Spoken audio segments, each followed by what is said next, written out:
Ever felt overwhelmed by life's challenges?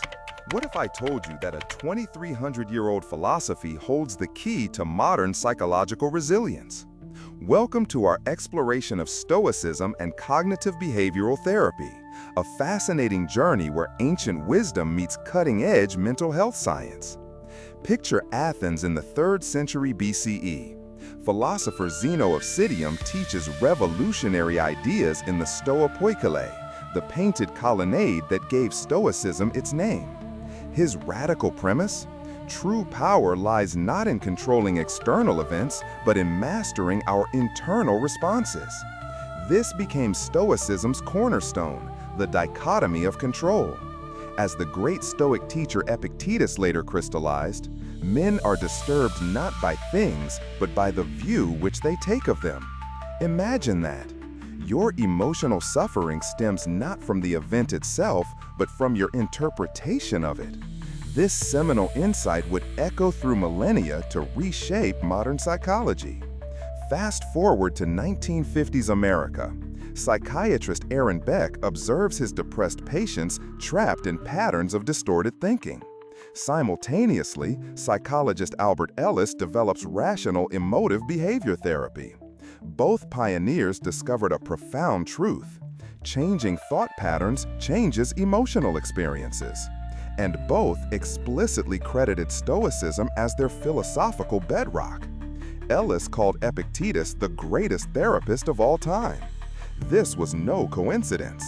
It was the rediscovery of cognitive principles first articulated in ancient Greece. CBT became the clinical application of Stoic philosophy, transforming abstract concepts into therapeutic techniques. Why does this historical connection matter today? Because Stoicism is experiencing a massive resurgence. Modern psychology recognizes its timeless tools for managing anxiety, stress, and uncertainty. Beyond traditional CBT, Stoic principles breathe through acceptance and commitment therapy and mindfulness practices. Research now explores how Stoic training builds preventative resilience. Think of it as mental immunity against life's inevitable adversities. Consider these striking parallels.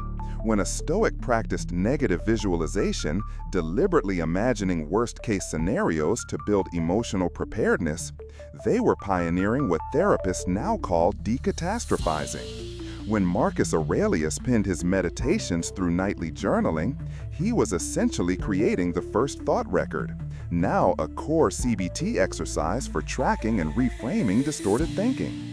Even Albert Ellis's famous ABC model, activating event, beliefs, consequences, directly mirrors Epictetus's teaching that beliefs, not events, dictate our suffering.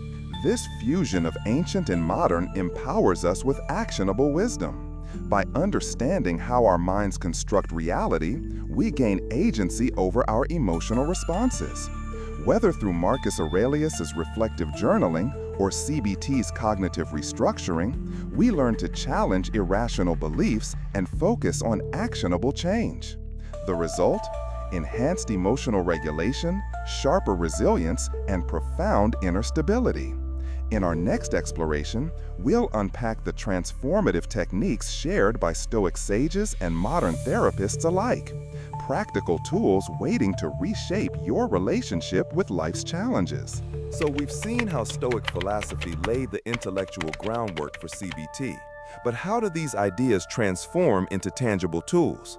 Let's bridge theory to practice by exploring 4 powerful techniques where ancient Stoic exercises and modern therapeutic interventions converge, revealing how you can actively rewire your response to distress. First, the transformative power of the written word. Picture Marcus Aurelius, Emperor of Rome, hunched over wax tablets by candlelight, dissecting his reactions to daily struggles in what would become the diary. This wasn't mere diary keeping, it was rigorous self-auditing. He challenged knee-jerk judgments, asking, fast forward to your therapist's office today. CBT's thought record is its direct descendant. By meticulously logging triggering events, automatic thoughts, and emotional consequences, then dissecting distortions like catastrophizing or mind reading, You're continuing Marcus's 2,000-year-old legacy of turning introspection into liberation. The core insight? Writing crystallizes chaotic thinking, creating space to disrupt destructive mental loops before they hijack your emotions. Next, rehearsing adversity to disarm fear. Ancient Stoics called it the deliberate contemplation of worst-case scenarios. Seneca advised visualizing exile, poverty, or loss not to breed dread, but to expose irrational terrors. Why? By mentally walking through the disaster, you realize CBT mirrors this with decatastrophizing or imaginal exposure. A therapist might guide you through vivid, step-by-step visualization of a feared outcome, losing your job, facing rejection, revealing how exaggerated beliefs crumble under scrutiny.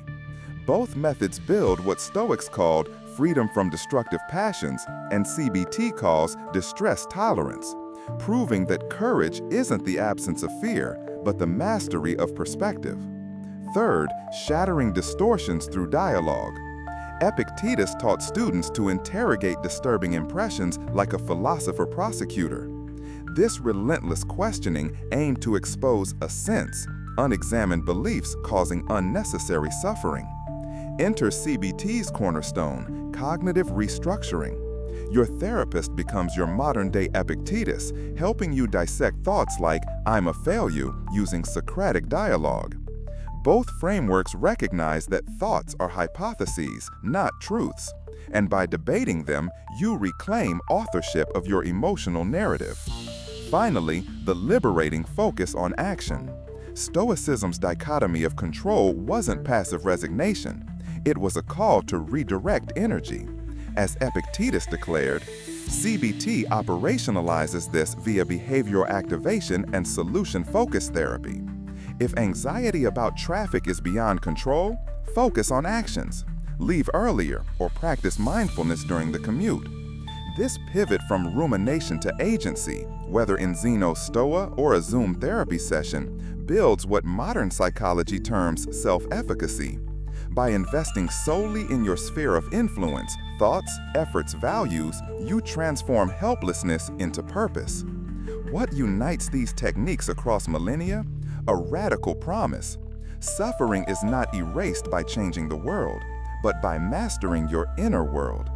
Whether through Seneca's ink or Beck's worksheets, the goal remains. Not numbness, but unshakable clarity. Next, we'll confront the ultimate test, how these timeless strategies battle modern anxieties in real lives. So how do these ancient scrolls and therapy worksheets actually hold up against today's relentless pressures? Let's witness Stoicism and CBT in the arena of modern life, where digital overwhelm, existential uncertainty, and perpetual comparison threaten our peace. Consider Maya, a software developer paralyzed by imposter syndrome. Every code review triggers a flood. Using CBT's thought record, Marcus Aurelius' spiritual air, she dissects this cascade. Then Epictetus' interrogation kicks in. Within weeks, Maya's panic transforms into proactive preparation.